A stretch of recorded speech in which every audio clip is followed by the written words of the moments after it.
జగన్మోహన్ రెడ్డి గారు ఈ పేరు రాష్ట్రంలో అందరికీ సుపరిచితమే.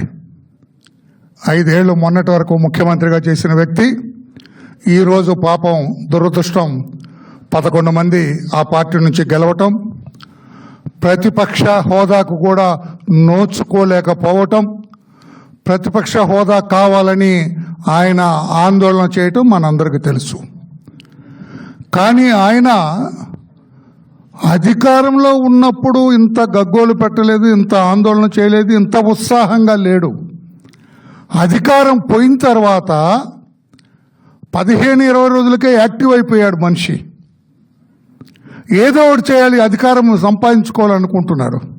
రాజ్యాంగం పట్ల ఆట్టే అవగాహన లేకపోవటం వల్ల ఏదైనా చేసైనా, ఇది అండర్లైన్ చేయాలి మనం, ఏది చేసైనా మరలా నేను పోగొట్టుకున్న అధికారాన్ని మరలా పొందాలని అతిగా ఆవేశపడుతున్నారు జగన్మోహన్ రెడ్డి గారు. అతిగా ఆవేశపడే వాళ్ళకి ఏం దక్కుతుంది? ఏమీ దక్కదు. దానికోసం ఎన్ని అబద్ధాలు ఆడటానికైనా సిద్ధపడ్డాడు ఆయన. లేకపోతే జగన్మోహన్ రెడ్డి గారు మిమ్మల్ని అడుగుతున్నా నేను, 31 రాజకీయ హత్యలు జరిగాయా చంద్రబాబు గారు ముఖ్యమంత్రి అయిన తర్వాత, మీరు అధికారాన్ని కోల్పోయిన తర్వాత? ఇది అబద్ధం కాదు. మీరు గుండె మీద చేసుకోండి. 31 రాజకీయ హత్యలు జరిగాయండి. What is this non sense your talking? అవగాహన లేని మాటలు కదా మీవి. నేను ఛాలెంజ్ చేస్తున్నా మిమ్మల్ని. బెంగళూరులో ఉన్నారు, అక్కడికి వినపడుతుంది నా మాట. ఈ 31 మంది ఎవరు చనిపోయింది పేర్లు చెప్పండి ధైర్యం ఉంటే. ఎక్కడ జరిగినాయి ఈ 31 రాజకీయ హత్యలు? ధైర్యం ఉంటే పేర్లు చెప్పండి.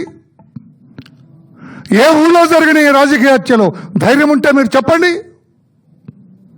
ఏమీ లేకుండా ఊరికే అవినీతి సంపాదన డబ్బులు ఉన్నాయని ఎగేసుకుపోతారా ఢిల్లీకి? అసలు మీ తల్లిదండ్రులు మీకు తప్పుడు పేరు పెట్టారు.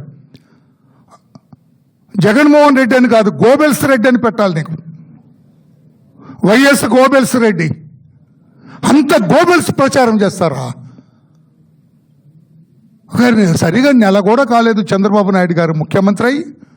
ఇంకా పూర్తిగా ప్రభుత్వం కూడా ఇంకా పూర్తిగా సెటిల్ అవ్వలేదు. ఏ ప్రాంతంలో ఏ అధికారులు ఉండాలేదు కూడా సెటిల్ అవ్వలేదు. మీరు ఎగేసుకొని ఢిల్లీ వెళ్ళి ఏదో చేయాలని చూస్తారు. ఆభాసు పాలైనారు. మీరు చెప్పింది ఎవరూ నమ్మలేదు. మీ గోబెల్స్ ప్రచారం ఎవరూ నమ్మలేదని చెప్పి కూడా నేను తెలియచేస్తున్నా. మీకు అర్థమైంది. ఎంత blatant లైసా, blatant lies. Your Laya. మీరు పెద్ద అబద్ధాల కోరు జగన్మోహన్ రెడ్డి గారు. లేకపోతే ఎక్కడ మీరు అడగొద్దు. పోనీ మీ వాళ్ళు ఎవరన్నా సజ్జల రామకృష్ణ లేడనుకుంటా, A2 ఏమో కనపట్టలేదు. అదేదో ఆ గొడవలో పాత వ్యక్తిగతంగా అదేదో అందులోకి నేను వెళ్ళండి, ఏదో బిడ్డను కన్నాడు, ఇవన్నీ ఆ గొడవలోకి నేను వెళ్ళండి. నేను ఎవరు రాశారు మీకు అది 31 రాజకీయ హత్య అని?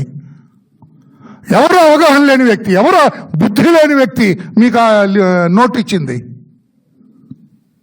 ధైర్యం ఉంటే మీ పార్టీకి, మీకు మీ పార్టీ నాయకులకి ధైర్యం ఉంటే ఆ 31 రాజకీయ హత్యలు ఎక్కడ జరిగినాయో చెప్పండి, ఎప్పుడు జరిగినాయో చెప్పండి. చనిపోయింది ఎవరు? Give me the list of the deceased. చనిపోయిన వాళ్ళ లిస్ట్ ఇవ్వండి నాకు, మీకు ధైర్యం ఉంటే. అప్పుడు నేను ఒప్పుకుంటాను జగన్మోహన్ రెడ్డి గారు చెప్పింది నిజమని.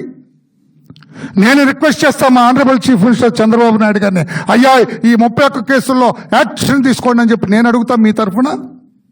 బుద్ధి లేని మాటలు మాట్లాడతారా? అసలు మీరు మాట్లాడుతుంటే నాకు ఏమనిపిస్తుందంటే దయ్యాలు వేదాలు వల్లించినట్లుగా కనపడుతుంది. జగన్మోహన్ రెడ్డి గారు ఈ మాటలు మాట్లాడుతుంటే, శాంతి భద్రతలు లోపించినవి, క్షీణించిన మాటలు మాట్లాడుతుంటే, ఓహో దయ్యాలు ఈ రకంగానే మాట్లాడతాయా అని అనిపిస్తుంది నాకు అని చెప్పుకొని తెలియజేస్తున్నా. మీ ప్రభుత్వం, మీ పాలన ఒక్కసారి స్ఫురణకు తెచ్చుకోండి. సింహావలోకనం చేసుకోండి. సింహావలోకనం అంటే గుర్తు చేసుకోండి. సింహావలోకనం చేసుకోండి. అసలు మీరు మాట్లాడటం ఏంటంటే, who are you, what are you? మీరేమిటి?